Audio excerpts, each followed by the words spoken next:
Buenos dias a todos. Queria compartilhar com vosotros primeiro que estou muito satisfeito, muito contente por poder ter voltado à Colômbia e para isso queria agradecer muito calorosamente a Marta Fontanilla, a doutora Marta Fontanilla, por esta oportunidade. Muitas gracias, Marta.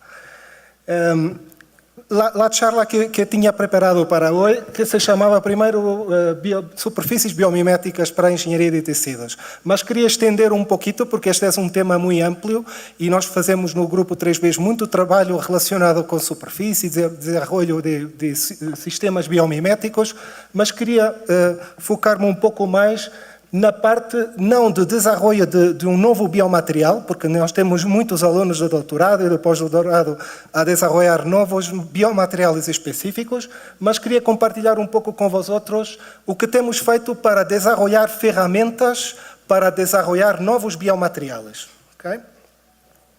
Biomateriais para quê? Eu penso que a doutora Ângela apresentou muito bem a perspectiva, a necessidade de termos materiais e aplicações médicas. Claro que quando olhamos para a reparação de tecidos e órgãos que estão danados ou que sofreram traumas ou doenças, há muitas possibilidades que se podem utilizar na prática clínica para resolver. Muito importante, transplantes de órgãos, transplantes de tecidos. É uma coisa impressionante para aumentar a qualidade da vida e para a sobrevivência de muitos pacientes. Claro que há sempre grandes problemas relacionados, o principal problema aqui é que não há dadores suficientes. Isso é um problema gravíssimo. Outra possibilidade para resolvermos o problema é utilizar efetivamente biomateriais, ou então órgãos artificiais, e aí estamos a falar com estratégias de substituição. Claro que aqui estamos a combinar ou introduzir dentro do corpo sistemas que não são biológicos. Normalmente são, como vimos, metais, polímeros, cerâmicos, e aí há sempre um problema de resposta de corpo estranho por parte do organismo, por demais que há desenvolvimento do ponto de vista de aumento de biocompatibilidade, e isso afeta sempre a questão da durabilidade. Quando miramos esta prótese de cadena, por exemplo, isto são tipicamente soluções que duram 15 anos por médio e depois é necessário uma revisão e isso é bastante traumático para o paciente. Outra possibilidade é utilizar fármacos. Como tinha falado o professor Camacho, há sempre um problema que não resolvem os problemas e muitas vezes são caríssimos. E realmente há muitos problemas que não conseguem ser resolvidos com este tipo de possibilidades. E é necessário realmente conseguir pensar e desenvolver novas estratégias que sejam completamente distintas dessas. E principalmente que consigam tratar problemas que não são completamente impossíveis de ser tratados com estas possibilidades clínicas. E aí nós pensamos que a medicina regenerativa, obviamente, tem um papel muito importante. E se pensamos em medicina regenerativa, é necessário pensar nela base biológica, o que se chama a biologia regenerativa. Portanto, aqui tentamos perceber, do ponto de vista básico, os mecanismos que faz com que num adulto haja uma capacidade intrínseca de regeneração de órgãos ou tecidos. E, para isso, podemos pensar em 3 vias alternativas para desenvolver novas estratégias em medicina regenerativa. A primeira é pensar na parte do desenvolvimento embrionário. Portanto, perceber os sinais potentes que dão origem a órgãos sanos, tentar perceber como isso se poderia aplicar na clínica. Porém, os mecanismos são extremamente complicados e estão muito lejos de poder ser utilizados agora na prática clínica. Outra possibilidade é observar algumas espécies, alguns vertebrados que têm uma grande capacidade regenerativa, como peixes e salamandras, mas aí estamos ainda muito distantes do ponto de vista da aplicação em mamíferos, em humanos. Outra possibilidade, e esta que tem sido mais explorada, é tentar identificar e utilizar células-madre adultas. E o que se passa, o que se verificou é que utilizar células-madres solos tem tido um impacto clínico muito pequeno. Okay? Porque há grandes problemas das células poderem desenvolver solas os tecidos. E para isso é necessário combinar normalmente as células com biomateriais. E é isso que está na base da engenharia tissular. E para utilizar biomateriais como suportes, por exemplo, para células, podemos pensar em desenhos muito distintos, que podem ir do ponto de vista da dimensão de 0D a 3D, e também do ponto de vista da escala, desde a nanoscala até a microescala ou a macroescala. E no nosso grupo de investigação temos trabalhado em todo este quadro, tentando desenvolver biomateriais para depois podermos combinar com células estaminais, e esse conjunto, sim, nós pensamos que poderá ter um grande impacto do ponto de vista da regeneração de tecidos e órgãos. Que materiais utilizamos nós outros? Nós somos conhecidos internacionalmente por trabalhar com materiais de origem natural, principalmente polissacáridos, como vocês podem ver aqui neste portfólio, todo o tipo de polissacáridos, mas também trabalhamos algo com proteínas de seda, e aí o professor Antonella Mota vai dar uma charla com muito mais autoridade sobre este assunto, colágeno, e aqui na Nacional da Colômbia se faz trabalho muito bueno com a utilização de colágeno para engenharia de tecidos, fibronectina e também com alguns poliésteres. Este tem sido os materiais que temos utilizado mais. E a nossa fonte principal que temos trabalhado cada vez mais é tentar ir buscar biomateriais ao mar. Como o Rui tinha dito, temos muitos projetos europeus e regionais para tentar utilizar recursos marinhos como uma fonte para ir buscar biomateriais. E uma razão estratégica muito importante é que Portugal é um país muito pequeno, não tem menos que 100 mil quilómetros quadrados, muito mais pequeno do que a Colômbia. Mas temos um mar enorme, temos uma zona económica exclusiva, que é a zona do oceano, onde podemos explorar os recursos marinhos, é muito grande, algo como quase 2 milhões de quilómetros quadrados, e se está negociando para duplicar esta área. Portanto, temos muito espaço para tentar realmente explorar. E o mar tem fontes de organismos, plantas, todo o tipo de seres vivos, onde podemos ir buscar todo o tipo de polissacáridos, como carrageninas de algas, quitina, claro, ulvan, alginato de algas também, e também polissacáridos, como o colágeno de origem marinha.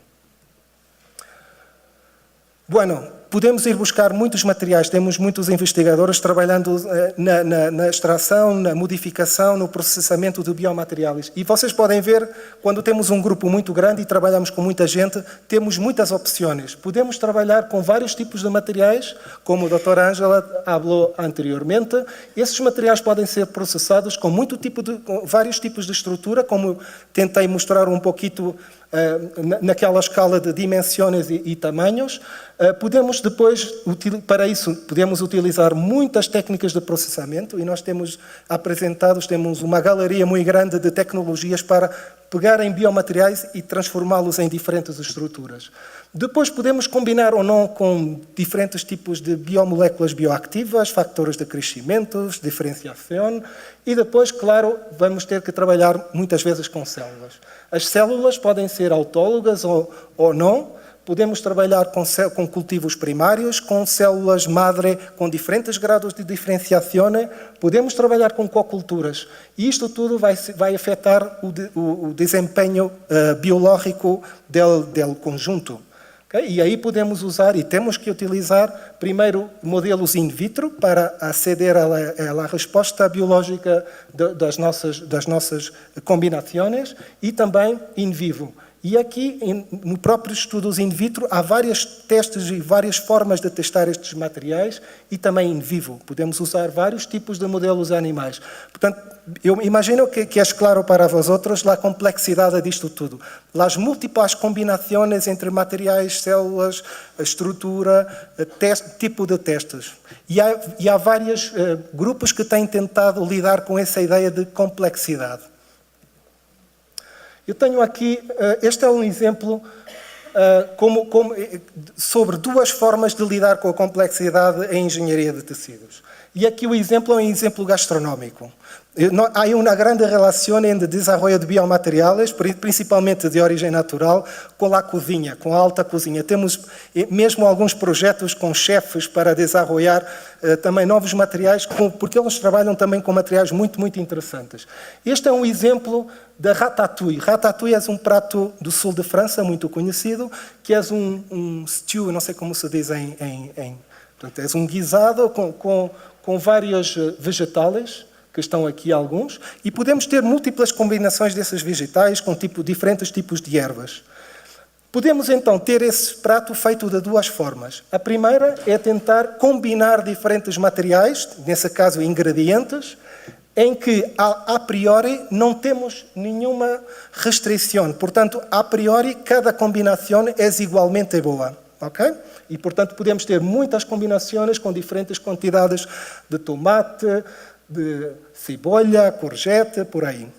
Outra forma é já ter alguma ideia de qual é a função de cada elemento e tentar organizar os elementos de uma forma individual, onde a relevância individual de cada elemento já está contemplada. E este é um exemplo, por exemplo, de uma ratatouille desconstruída que é servida num restaurante em Tóquio muito famoso, que é este restaurante aqui. Portanto, esta é a outra forma de tentar utilizar os gradientes e lidar com a complexidade. Portanto, aqui neste caso fazemos misturas mais ou menos aleatórias e aqui já há alguma racionalidade. No final, temos que testar. Está bem? Não há hipótese, é o que nós chamamos imprevisibilidade. Nunca podemos saber, numa determinada combinação de elementos, qual é que ela vai ser mais saborosa que a outra. Okay? Temos sempre que testar. E, portanto, isso pode ser transposto também no desenvolvimento de biomateriais para a engenharia de tecidos.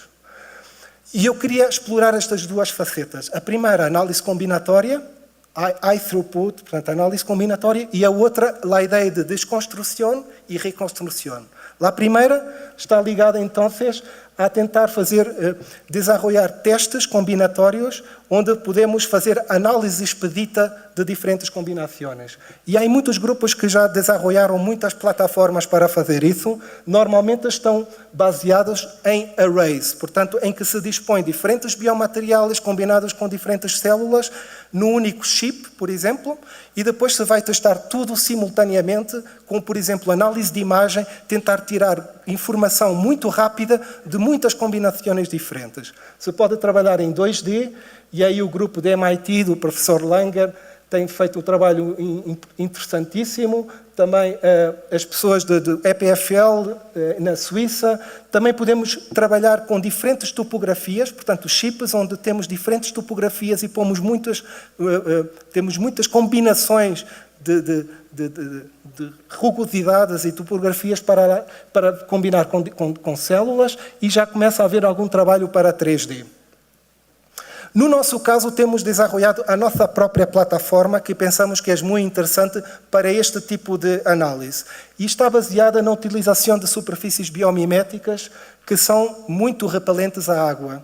E vosotros podeis reconhecer alguns exemplos. A folha de lótus, que é muito repelente à água, chamam-se superfícies super hidrofóbicas. Quando se põe uma gota de água, fica quase uma esfera. Okay? E isto está relacionado com a textura da superfície dessas superfícies naturais. Normalmente são materiais hidrofóbicos, claro, mas para isso tem por arriba uma topografia especial. Temos micro-rugosidade e nano-rugosidade. E é isso que faz que essas superfícies tenham essa capacidade de repelir água tão intensa. Há aqui outros exemplos que podem reconhecer. Bom, este tipo de superfícies que foi desenvolvido durante bilhões de anos pela natureza, agora se pode produzir sinteticamente. Okay? Há muitas maneiras de produzir superfícies superhidrofóbicas com todo tipo de materiais.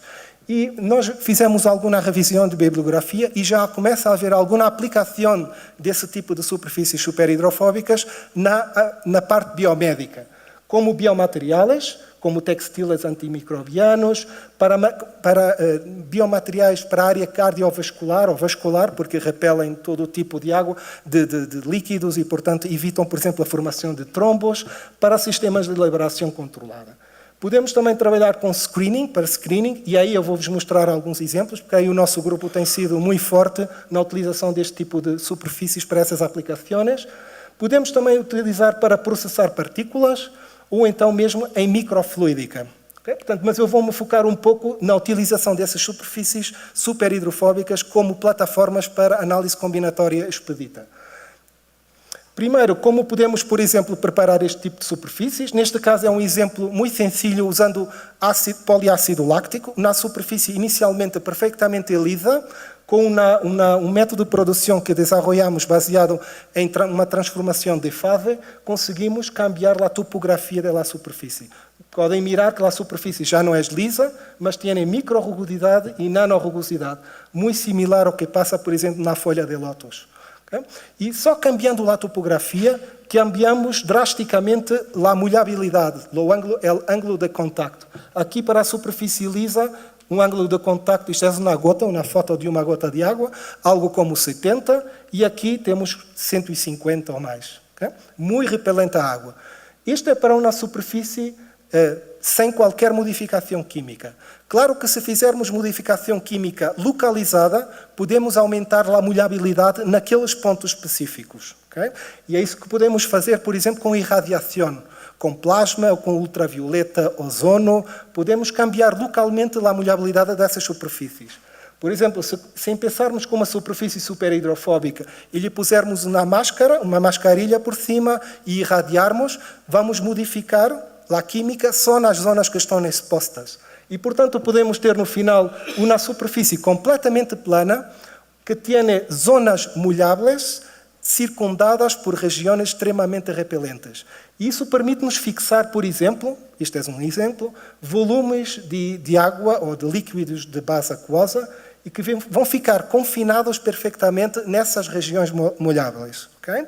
Isso é a base para a nossa plataforma, para tentar dispor diferentes biomateriais no mesmo espaço, no mesmo chip. E podemos, é claro que estes exemplos são com gotas de água, mas podemos pôr dentro da água, por exemplo, um precursor que vai dar origem a um hidrogel, por exemplo, ou um scaffold, ou um suporte para a engenharia de tecidos. Tudo miniaturizado e tudo confinado no mesmo espaço. Este é um exemplo que eu queria vos mostrar. Aqui pensamos como superfícies superhidrofóbicas de poliestireno, que é um plástico muito comum em materiais de laboratório e em biologia. Aqui transformamos numa superfície superhidrofóbica. Com a mascarilha vamos dibujar regiões hidrofílicas, molháveis, e vamos aqui colocar gotas em que cada gota é diferente de outra. E cada gota vai dar origem a um hidrogel com diferentes condições de materiais e também de conteúdo celular, porque aí podemos também incluir células dentro daquelas gotas. Neste caso, testamos alginato, que vai ser a base do material que vai dar origem a um hidrogel, e depois diferentes combinações de 4 polímeros, quitosano, ácido hialurônico ou colagênio, 3 polímeros, 4 diferentes concentrações. Vimos também a influência de ter ou não ter gelatina, e todas estas combinações foram multiplicadas para 2 tipos de células e por todas as réplicas. Portanto, estão a haver muitas combinações que podem ser colocadas num ou em alguns chips. E a ideia é tentar testar tudo o mais rapidamente possível. E para isso, o ideal é tentar utilizar técnicas baseadas em imagem. Aqui não se vê muito bem. Portanto, para contar o número de células, para ver em que hidrogelos as células se sentem melhor, em termos de proliferação e de viabilidade, para a parte da proliferação, fizemos staining, portanto, coloração com DAPI para contar os núcleos e, portanto, o número de células. E para a viabilidade utilizamos um Live Dead Assay que nos permite distinguir qual a fração de células que estão vivas ou mortas. Okay? Portanto, é muito útil para destas células, tentar ver realmente quais são aquelas que são viáveis. E, portanto, utilizando algoritmos e, portanto, tecnologias baseadas em imagem, podemos contabilizar o número de células e a fração de células que estão vivas. E gerar, por exemplo, este tipo de mapas de intensidade, em que podemos ver para todas as combinações de materiais e células quais são aquelas combinações que são melhores do ponto de vista da proliferação e da viabilidade.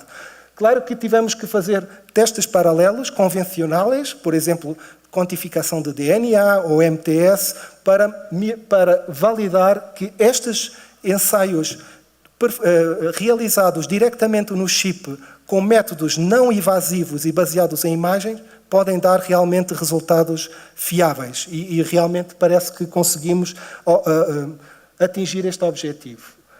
Aqui, estes resultados foram baseados em hidrogélios miniaturizados, mas podemos também generar pequenos scaffolds. Neste caso, utilizamos métodos baseados em complexação e freeze-drying, liofilização, para produzir pequenos scaffolds. Neste caso, são scaffolds baseados em alginato e quitosano e também com diferentes quantidades de fibronectina. Portanto, variamos também uma série de parâmetros e conseguimos desenvolver, então, chips com muitos pequenos scaffolds e, neste caso, conseguimos, por exemplo, não só tirar conclusões quanto à parte biológica, portanto, se as células proliferavam mais ou a sua viabilidade era superior, mas também outro tipo de informação que é muito importante para a utilização de biomateriais.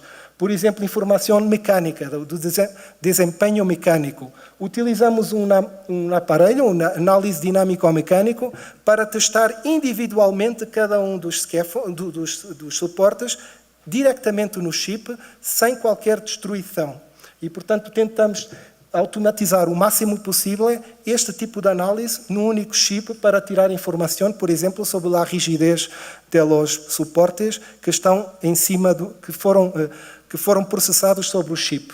Também, do ponto de vista da estrutura, é muito importante, por exemplo, conhecer o grau de porosidade e o tamanho de poros. Aí o que fizemos foi colocar todo o chip que tinha todos os scaffolds num aparato de microtomografia computadorizada que temos no nosso laboratório e aí conseguimos tirar informação individual para cada scaffold da porosidade e do número de poros e correlacionamos com as propriedades mecânicas. Okay? Portanto, isto é o que nós podemos fazer in vitro usando a nossa plataforma. Estas superfícies que estão aqui, estas superfícies são bastante rígidas porque trabalhamos com poliestireno com um espessor elevado. Mas podemos trabalhar com filmes mais delgados e podemos ter este tipo de plataformas muito mais flexível. E podemos, claro, cortar e ter todo o tipo de geometrias e tamanhos. Então, pensamos que poderíamos estender esse tipo de tecnologia para fazer estudos de análise expedita in vivo. Portanto, a ideia, que também tem muitas implicações do ponto de vista ético, é tentar testar vários biomateriais diretamente num único animal, para tentar reduzir o número de animais, pelo menos no primeiro screening de avaliação, neste caso, da resposta inflamatória de biomateriais. Portanto, aqui o que nós temos, claro que nós temos trabalhado mais com biomateriais processados na forma de quadrado, mas claro que podemos cambiar a geometria, a distância entre cada spot, a anisotropia e o volume. Podemos ter, para a mesma área, ter volumes diferentes de biomateriais.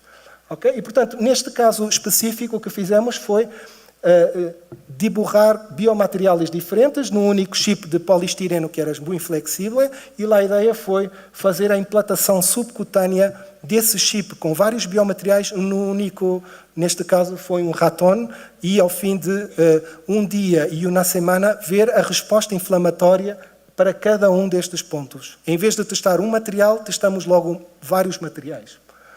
E que tipo de combinações estudamos? Neste caso, quitosano, diferentes concentrações, polímero B, que podia ser alginato, e dois tipos de carragenina, K e I, diferentes graus de sulfatação. Depois, também estudamos a variação do efeito do volume. Portanto, tínhamos aqui, novamente, uma série de combinações. Queria chamar a atenção que todos estes materiais são de origem marinha, não é? Quitosano, alginato, carrageninas. Claro que para testar isto tudo, para validar, fizemos outro tipo de testes. Por exemplo, utilizamos os mesmos biomateriais no chip, mas a sua posição foi randomizada para ver se havia algum efeito de vizinhança. E também testamos diretamente scaffolds, tal como se faz normalmente, sem qualquer chip, num único animal. Um scaffold por cada animal. Eu não vou entrar em grandes detalhes, mas primeiro, qual foi a leitura? O que é que nós tentamos mirar? Ao fim de um dia, a resposta rápida do ponto de vista inflamatório. Neste caso, contabilizamos o número de linfócitos, que é o primeiro efeito quando se introduz um biomaterial. Por contagem, podemos tirar conclusões sobre o recrutamento desse tipo de células. Ao fim de uma semana, miramos o que se passa do ponto de vista da ativação de macrófagos, isto tudo no scaffold, ou no biomaterial, e também fizemos estudos de histologia no tecido que estava em contacto com o chip e fizemos algum score do ponto de vista da resposta inflamatória diretamente no tecido que estava em contacto. E, portanto, novamente tiramos informação para todas essas combinações e geramos este tipo de mapas de intensidade onde podemos tirar algumas conclusões. Por exemplo, que o carragenina e iota apresentavam um elevado grau de resposta inflamatória, principalmente quando estava combinada com quitosano num elevado volume, mas, por exemplo, a capa-carragenina ou o alginato tinham muito menor resposta inflamatória. E é interessante porque a diferença entre as duas carrageninas é só um grupo sulfato, mas pareceu que havia grandes diferenças do ponto de vista da resposta inflamatória.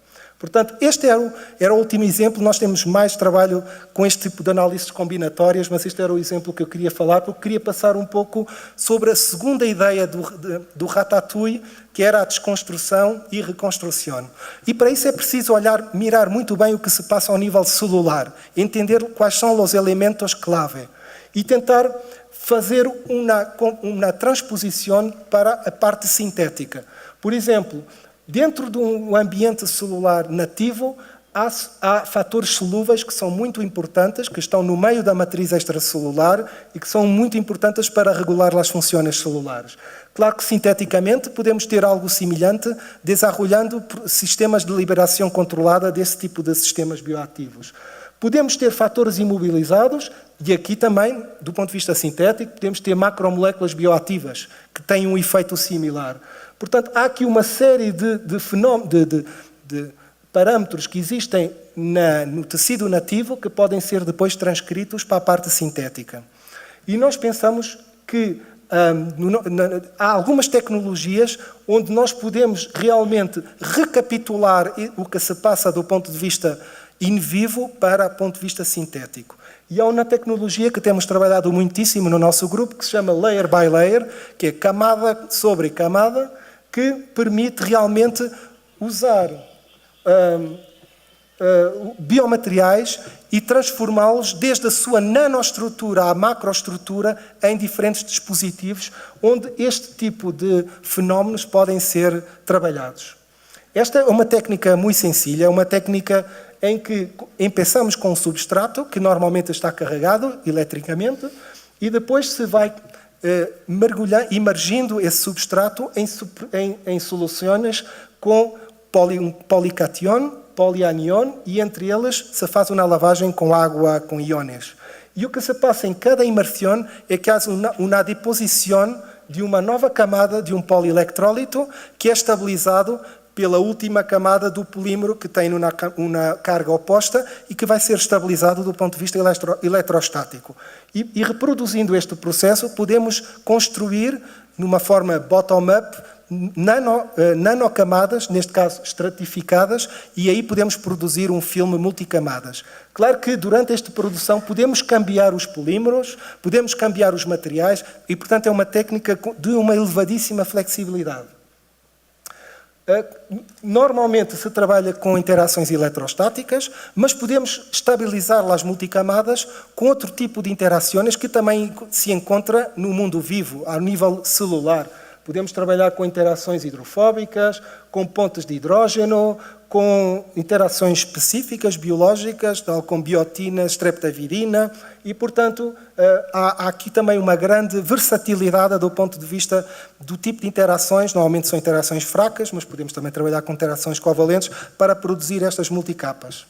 Em termos de materiais, podemos trabalhar com polímeros, que podem ser ramificados ou não, podemos também podemos introduzir nesse processo nanopartículas e mesmo células. Estamos agora a começar a utilizar células como um ingrediente para produzir estas multicamadas.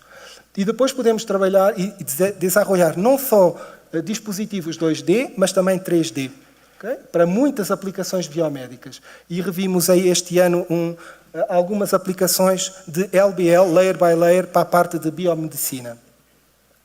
Eu queria mostrar-vos um exemplo, neste caso utilizando macromoléculas que são um pouco raras, mas que são muito interessantes. Por exemplo, macromoléculas, polímeros sintéticos, obtidos por engenharia genética, portanto, por métodos recombinantes, e aí temos uma colaboração com o professor Rodrigo Escabelha, da Universidade de Valladolid, que nos tem fornecido alguns materiais baseados em elastina, que é uma proteína que existe em tecidos moles, muito interessante, que tem também propriedades de responder ao pH ou à temperatura, tem uma grande versatilidade do ponto de vista de burro molecular. Podemos incluir, como estamos a trabalhar com tecnologias recombinantes, na própria estrutura da proteína sintética, grupos RGD ou sequências peptídicas com funções biológicas específicas. E, portanto, nós temos trabalhado com estes materiais inclusivamente para produzir essas multicapas, combinando essas elastinas recombinantes com, por exemplo, quitosano. E nós verificamos que conseguimos produzir essas multicapas. Eu não vou entrar em grandes detalhes novamente, mas no final podemos ter multicapas que podem responder do ponto de vista, por exemplo, da molhabilidade, que vai afetar muitíssimo, por exemplo, a resposta celular, com a temperatura, o pH e também a força iónica. E isso porque temos essas moléculas recombinantes que respondem a esse tipo de parâmetros.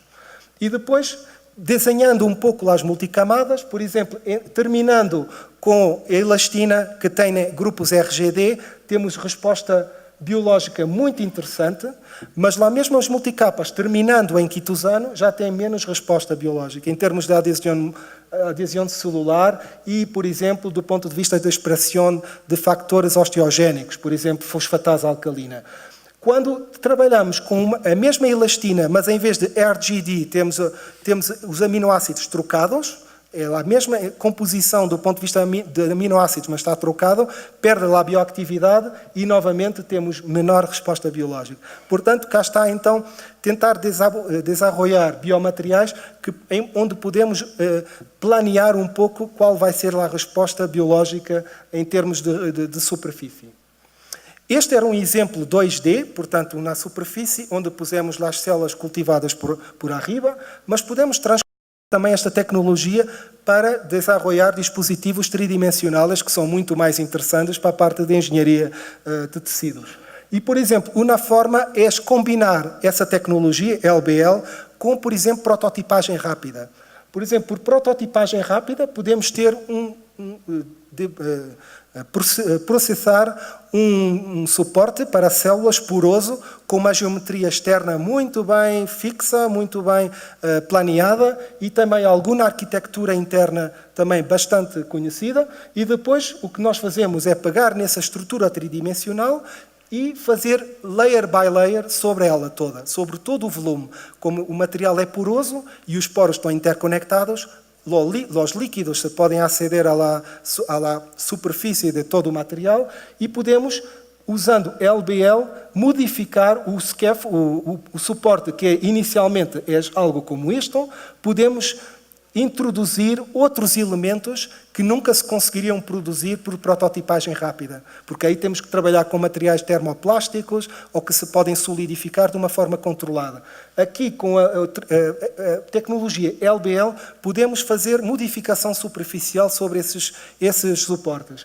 E aí podemos ter, então, gerar não só modificações da própria superfície do suporte, mas gerar também algo como microfilamentos ou nanofilamentos que vão aumentar drasticamente a área disponível para as células se aderirem sobre esse suporte. Tá bem? Porque sem cambiar muito a porosidade, porque são estruturas muito finas, muito delgadas, podemos cambiar muito a área de superfície onde as células se podem ligar. E este foi só utilizando LBL, utilizando quitosano e alginato. Mas podemos utilizar outro tipo de sistemas macromoleculares mais interessantes, que possam dar, por exemplo, outro tipo de resposta biológica mais ativa. Uma fonte de materiais bioativos muito interessante que temos trabalhado no grupo 3Bs são materiais à base de plaquetas, lisados de plaquetas. Portanto, as plaquetas são elementos muito essenciais e importantíssimos do sangue e que respondem a vários estímulos, são muito importantes, por exemplo, após uma disrupção vascular, portanto, para a parte de cicatrização, e, portanto, tem aqui um papel importantíssimo do ponto de vista fisiológico. Para além disso, foi verificado que contêm um cocktail de fatores de crescimento também muito, muito interessante. E estes fatores de crescimento são uma série de proteínas, muitas delas estão carregadas, ou podem estabelecer outro tipo de interações com polímeros sintéticos. E, portanto, a ideia é tentar usar este tipo de fatores como elementos estruturais para a produção de biomateriais, e esses elementos também vão ter propriedades funcionais, não só estruturais, mas funcionais. Vão dar uma resposta, em princípio, mais positiva às células. Eu vou passar aqui. E, portanto, o que nós fizemos foi, novamente, preparar suportes tridimensionais de policaprolactono e depois utilizamos a tecnologia de camada sobre camada para modificar a superfície deste suporte, utilizando vários sistemas. Portanto, o primeiro é policaprolactona sem qualquer modificação. Aqui, PCL-LBL é uma policaprolactona apenas modificada com carragenina e quitosano, que são carregados negativamente e positivamente. Esta PCL-LBL-PL contém o lisado de plaqueta, que foi previamente extraído de plaquetas, e fizemos a mesma coisa. Estes todos têm 10 tetralayers, tetracamadas, e aqui tem 30, tem mais. E, portanto, fizemos aqui alguns testes. Este é um trabalho, e aí podem ver com diferentes ampliações o aspecto dos scaffolds, dos suportes. Aqui, os suportes iniciais de policaprolactona e os outros todos, onde se consegue mirar a produção no interior dos poros dessas estruturas fibrilares que são muito interessantes e onde nós verificamos alguns efeitos biológicos muito interessantes. Portanto, fizemos testes biológicos. Aqui foram feitos testes com células mesenquimais de rato, portanto, células estaminais de rato, onde se cultivaram lá as células dentro dos suportes, com meio contendo dexametasona, que é conhecido por ser um meio importante para a diferenciação de células-madre na linhagem osteogénica, e no meio do cultivo, cian-dexametasona. E claro que com dexametasona sempre tivemos uma boa resposta do ponto de vista de mineralização. Aqui o que se mira aqui em rojo é a produção de cálcio. Claro que as células mesenquimais não produzem cálcio e, portanto, isto dá-nos uma ideia que as células efetivamente se diferenciaram em células ósseas. Com meio sem dexametasona, verificamos que não há basicamente produção de muito depósito contendo cálcio, mas as estruturas contendo lisado de plaqueta nas multicapas produziram mineralização sem a necessidade de introduzir dexametasona. Portanto, é aqui um biomaterial com grandes propriedades osteogénicas, onde não é realmente necessário esse meio de diferenciação. Portanto, a própria lisado de plaqueta já está toda a sinalização, já providencia a sinalização às células para dirigi-las para a diferenciação óssea. Claro que se fez aqui algumas quantificações. Aqui também se fez alguma imunodetecção, neste caso de osteocalcina. Com dexametasona, claro que tivemos boas respostas. Sem dexametasona, novamente, o sistema contendo lisado de plaqueta conseguiu fazer com que as células expressassem esse tipo de marcador que também nos dá a indicação das propriedades osteogénicas destas multicamadas. E aqui também alguma resposta do ponto de vista de expressão génica que também confirma que a osteocalcina também é expressa, mesmo sem necessidade de utilizar dexametasona. Portanto, isto é um exemplo de tentar modificar o conceito geral de suportes porosos, tentar dar-lhes mais algumas possibilidades para conseguirmos utilizá-los em engenharia de tecidos. Para além de suportes porosos, temos trabalhado com outro tipo de geometrias para tentar combinar biomateriais e células, sem ser suportes porosos. E uma hipótese clássica é tentar encapsular células. Isto é quase o inverso geométrico dos sistemas porosos. É ter sistemas normalmente esféricos, onde temos células no interior. Estes sistemas esféricos são normalmente hidrogélios, que podem ter muitas propriedades. Eu não vou ter tempo para falar sobre estas propriedades todas, mas podemos ter diferentes hidrogélios com diferentes taxas de degradação, com diferentes propriedades superficiais, e claro que as células no interior vão sentir muito as propriedades dos biomateriais. Portanto, este tem sido o esquema clássico de encapsulamento de células em hidrogéis. E há muitos grupos que têm trabalhado não só em engenharia de tecidos, mas em outro tipo de terapias celulares. Claro que aqui há o grande problema, o grande desafio, é principalmente em sistemas um pouco maiores, hidrogéis que não são muito à escala micrométrica, tentar providenciar todo o tipo de nutrientes para as células. Normalmente estes hidrogéis são elásticos, têm alguns problemas de permeabilidade. Estas células no interior vão ter alguma dificuldade de receber todo o tipo de nutrientes e oxigênio para manter a sua atividade. E, portanto, o que nós fizemos também no nosso laboratório é tentar desenvolver outro tipo de conceito completamente diferente para encapsular células num ambiente cerrado, tal como este. E, para isso, o que temos feito é trabalhar com cápsulas que são liquefeitas, que têm uma capa que protege as células que estão no interior do exterior. Essa capa é uma capa que é semipermeável, portanto, permite a entrada de nutrientes, mas não permite, por exemplo, a entrada de anticorpos ou todo o acesso às células do ponto de vista imunológico e, portanto, todo o conteúdo celular vai estar protegido do ponto de vista da resposta do corpo estranho do hospedeiro, do organismo.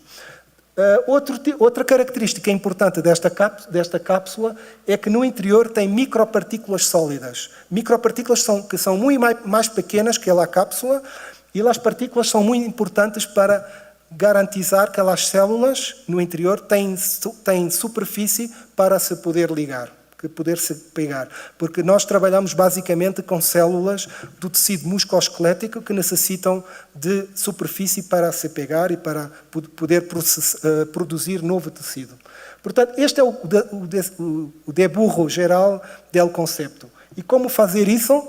Portanto, a nossa ideia é empezar com soluções à base de alginato, contendo células no interior, contendo ou não as micropartículas sólidas, e produzir partículas de hidrogel baseadas em alginato, onde todo o conteúdo está no interior. Okay? Depois o que fazemos é layer by layer sobre essas partículas. Portanto, toda a periferia vai ser modificada com multicapas. Finalmente, retiramos o cálcio que utilizamos para reticular o alginato para que o interior fique no estado líquido, que se volva no estado líquido. E, portanto, vamos ter algo como isto que está aqui. Portanto, temos aqui uma cápsula que está protegida por multicamadas nanométricas. Esta cápsula tem algo como 1 milímetro, 1,5 milímetros de diâmetro e no interior está populada com as micropartículas que podem também ter células à sua superfície. Portanto, este é um exemplo de um sistema altamente hierarquizado. Nano, micro, mili. Okay? Tudo no mesmo objeto. E, portanto, estes sistemas são realmente... Estes sistemas são liquefeitos, com uma faca se pode romper a capa e são também muito flexíveis, como são líquidos no interior, se podem comprimir dentro de canais mais pequenos para depois serem administrados, por exemplo, por métodos minimamente invasivos. Portanto, é uma tecnologia que temos bastante esperança para desenvolver ainda um pouco mais este tipo de sistemas. Bom, aqui também fizemos, claro, toda a parte de quantificação e de biologia. Portanto, verificamos, por exemplo, que neste caso utilizamos uma linha celular e verificamos que as células, do ponto de vista da proliferação, se comportavam muito melhor quando estavam no ambiente liquefeito com as micropartículas, em comparação com ambientes elásticos ou ambientes sem micropartículas. Portanto, era mais um exemplo que eu gostava de vos mostrar. Finalmente, aqui, só em síntese, mostrar que realmente LBL pode ser muito interessante para produzir diferentes dispositivos que podem reproduzir muito a parte do ambiente nativo. Okay? Portanto, podemos ter sistemas, tal como na matriz extracelular, que podem ser produzidos com muito pouca energia, porque trabalhamos sempre com sistemas com tecnologias de base aquosa. Podemos ter sistemas hierárquicos também, podemos ter muita informação, portanto, dentro das multicamadas podemos incluir diferentes materiais que vão dar diferentes sinais para as células e podemos também ter sempre um sistema altamente reproduzível. Se mantivermos lá os parâmetros de processado, vamos ter sempre os mesmos sistemas no final. Este era o último slide, só queria agradecer, claro, no nosso grupo temos tido financiamento principalmente, como o Rui Reis disse, do ponto de vista de financiamento europeu, tem sido extremamente importante para manter toda a atividade do grupo. Também temos tido algum investimento, mas muito mais pequeno, de projetos nacionais.